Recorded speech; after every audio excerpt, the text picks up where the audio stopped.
the self or the auto-pollination. It means that, what do I mean by the auto or the self? It means the flower carries the two sex organs, the gynecium and andrecium.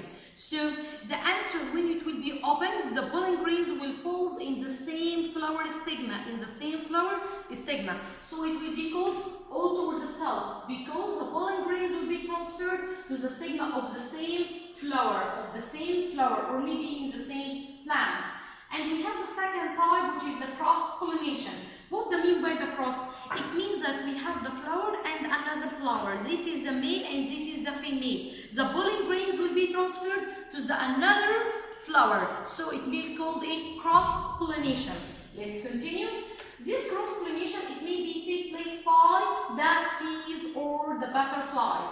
The bees or the butterflies, when they are going to pollen or absorb the nectar of the flower, they are going to stick the pollen grains in their legs, and then when they are going to fly to another flower, they are going to transfer the pollen grains to the stigma of the another flower. The methods of the cross-pollination.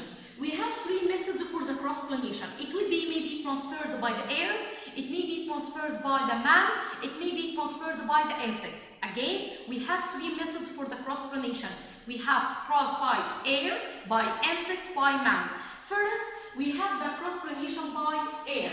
We said we must have a very characteristics for the flowers that make this pollination by air. First, the process of the hanging answers. We must have a hanging answers like this one. Number two, the presence of the sticky stigma. The stigma must have a sticky substance to help the pollen grains to stick quickly in their upper surface. Number two, produce a large number of the pollen grains. Why? To have a large number of the pollen grains, it will be lost by the air. Of course, by the movement of the air, it will not be transferred accurately to the flower. So a large number of the pollen grains will be falls down. Let's continue. Also, the stigma must have the feathery line. If you look at this picture, you will have the stigma. The stigma has feathers, like the feathers of the birds. Why? To catch the pollen grains very quick from the air. Number two, we have said the pollen grains are light and dry. While they are light and dry, light can be carried easily by the air, and the dry to be carried also by the air and not affected by the air conditions. Let's continue. The pollination by insects. We said we have another characteristics for the transferring by insects. Number one, the flower must be colored and skinned. This must have a colored corolla. It must have a very attraction color to attract the insects or the bees. Also, the pollen grains are sticky. Why? And heavy. Why? To stick to the insect's body easily. Again, we have two characteristics here. Number one, the pollen grains must be sticky to easily stick with the insect's leg. And number two, the corolla must have a colored and skinned odor. Let's continue. The artificial pollination. The artificial pollination, it will be take place by man. And the man, it will be hanging the anthers and spreading the pollen grains on the stigma of another plant. And it takes place in the palms or trees. The steps of the fertilization. What happens when these pollen grains reaches to the stigma? At the first, when we look at this figure, we are going to see here is the pollen grain. The pollen grain quickly forms what is called the pollen tube. Pollen tube. As you see, this long tube. This long tube, it will reaches to the ovary of the gynecium. And this long tube, it will be called the micropyle. It will be entered from the ovum and by the opening, which is called the micropyle. This micropyle, it is the opening where the pollen grains will enter to the ovum. And after this, the top of the tube, it will be disintegrated or dissolved, and then the nucleus of the pollen grains will enter to the nucleus of the ova. And you may go on to make fertilization, the second step of the reproduction. The second step, the union of the nuclei of the ova with the nuclei of the pollen grain, and forming zygote and forming zygote. And this zygote is going to make a many quick division to form the embryo, to form the embryo inside the ovum. And the embryo inside the ovum, it will be developed to form the seed. If you look at this, this is the seed.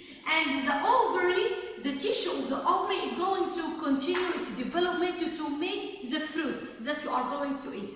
So the fruit consists of the outer envelope, which is the pericarp, and the tissue of the fruit, which is the ovary in the past, and is the seed inside the fruit. It will be the zygote or the embryo that will resulted from the fertilization of the nuclei of the pollen grains and the nuclei of the ova. Let's continue. The rules of plant reproduction. This is the picture for helping you to illustrate the transferring of the pollen grain to the ovary of the plant, and then we have saw that there are much type of or much number of the seeds inside the ovary. This means it will be dicotyledon, not multiple. Let's continue. The first picture, this is the anther as we see, and this is the stigma. After the pollen grains falls on the stigma surface, and it will forming the pollen tube and enter to the ovary by the opening, which is called, yes, micropyle. The micropyle, as we saw here, it is the opening where it allows the nuclei of the pollen grains to make fertilization with nuclei of the ova. Here we have the embryo development. This is the picture for the seed, where the ovary of the ovum, it will be converted into to be the seed. And around the seed we have the ovary, which will going to form the tissue of the fruit. Let's continue. Second part in our lesson is asexual reproduction.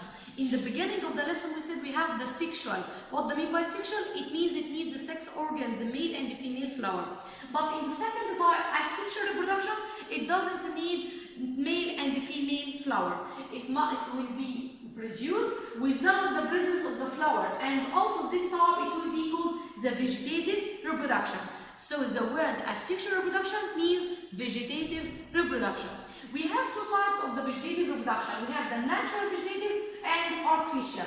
The natural vegetative, it will be carried by many ways, maybe by the rhizomes, offshoots, chromes, tubers, and bulbs. Let's start with the first one, the tuber. The tuber, if you look at the potato in your home, you will find a very small holes on the potato. This is called tuber.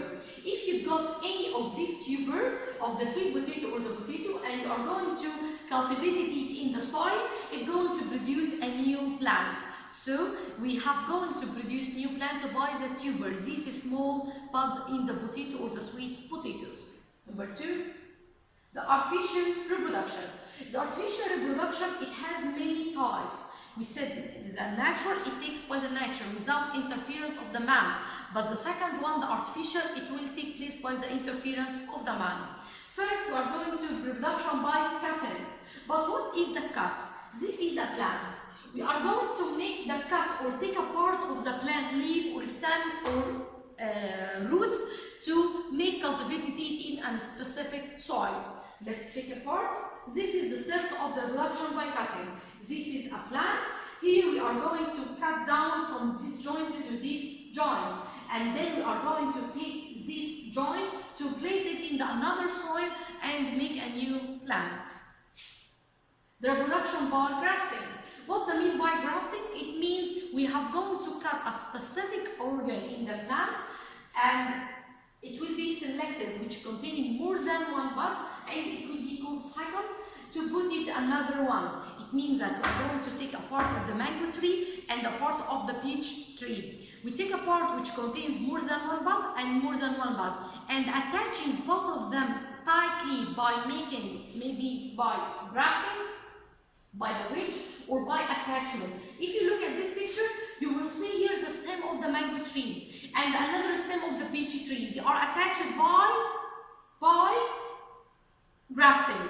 As we take a part of the mango tree and a part of the peach tree, attaching both of them and making the grafting for producing a new type of the plant. Also, the grafting by the wedge, we are going to have the cycle here in the form of the pencil, the wedge shape like this one. It will be serrated and it will be inserted in the cleft in the stalk. This is the third one. The second one, the grafting.